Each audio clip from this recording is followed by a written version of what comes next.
যুক্তরাষ্ট্র এমন একটা অবরোধের ডাক দিয়েছে, এটা ইরানের পক্ষে হজম করা খুব কঠিন। ইরান এই কারণে পাল্টা হুমকি দিয়েছে, বলেছে যে যদি ইরানের বন্দর অবরোধ করা হয় তাহলে এটা দস্যুতার শামিল এবং অন্য কোনো শত্রুপক্ষের কোনো বন্দর তাহলে নিরাপদ থাকবে না। খেয়াল করেন, তাহলে আমেরিকার যে মিত্র আশেপাশের দেশ আছে তাহলে তাদের বন্দরগুলি তো হামলা চালাবে। সেই জন্য বিশ্লেষকরা বলছে যে এটার মধ্য দিয়ে আমেরিকা এই যুদ্ধটা আরো বিস্তৃত আকারে চড়াবে।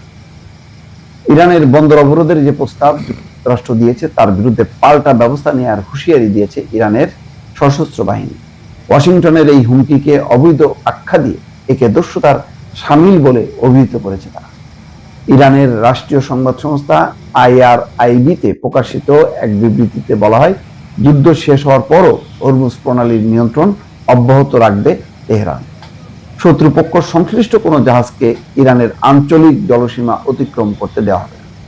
এছাড়া উপসাগরীয় অন্যান্য দেশগুলোর উদ্দেশ্যে সতর্ক বার্তায় ইরানের সেনাবাহিনী বলেছে, এই অঞ্চলের বন্দরগুলোর নিরাপত্তা সবার জন্য নতুবা কারোর জন্য নয়। অর্থাৎ শুধু ইরানের বন্দর না, সব বন্দরের নিরাপত্তা নিশ্চিত করতে হবে, নতুবা কারোর জন্য না। তার মানে হচ্ছে যে আমেরিকা শুধু ইরানের বন্দর অবরোধ করে রাখবে, এটা চলবে না। যদি ইরানের বন্দরগুলো যুক্তরাষ্ট্র লক্ষ্যবস্তু করে তাহলে পারস্য উপসাগর এবং ওমান উপসাগরের কোনো বন্দরই নিরাপদ থাকবে না। খেয়াল করেন, পরিস্থিতি তাহলে কোন দিকে দাঁড়াচ্ছে? যুদ্ধের দিকে দাঁড়াচ্ছে।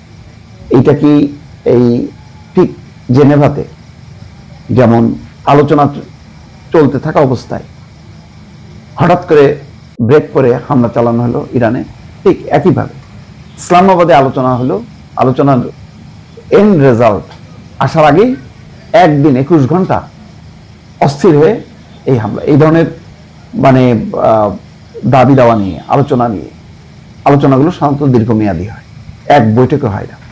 কিন্তু যুক্তরাষ্ট্র তো এই আলোচনার নামে একটা নাটক দেখালো, বিশ্বকে দেখালো যে আমরা আলোচনা করতে গেছি, কিন্তু তাদের ভেতরে মনের ভেতরে তো শয়তানি। সেই শয়তানির অংশ হিসেবে দেখা গেল যে 12 বার ট্রাম্প কথা বলছে, নেতানিয়াহু একবার কথা বলছে।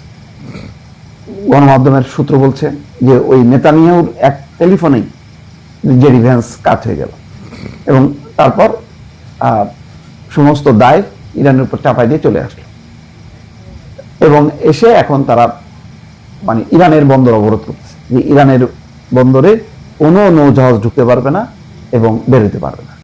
তো এখানে তো চীন জড়াই গেল। চীন ইরান থেকে জ্বালানি তেল নেয়, তাহলে চীনের জাহাজগুলো কিভাবে তেল নেবে, কিভাবে ঢুকবে এবং কিভাবে তেল নিয়ে বেরোবে? তার মানে ইরান চীনকেও ব্লক করলো, রাশিয়াকে ব্লক করলো, বা অন্যান্য কেউ যদি আরানিয়ার মধ্যে থাকে।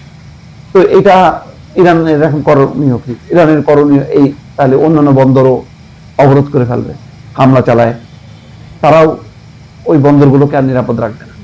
এই পরিস্থিতি তো ঠেলে দিল, কে দিল? আমেরিকা দিল।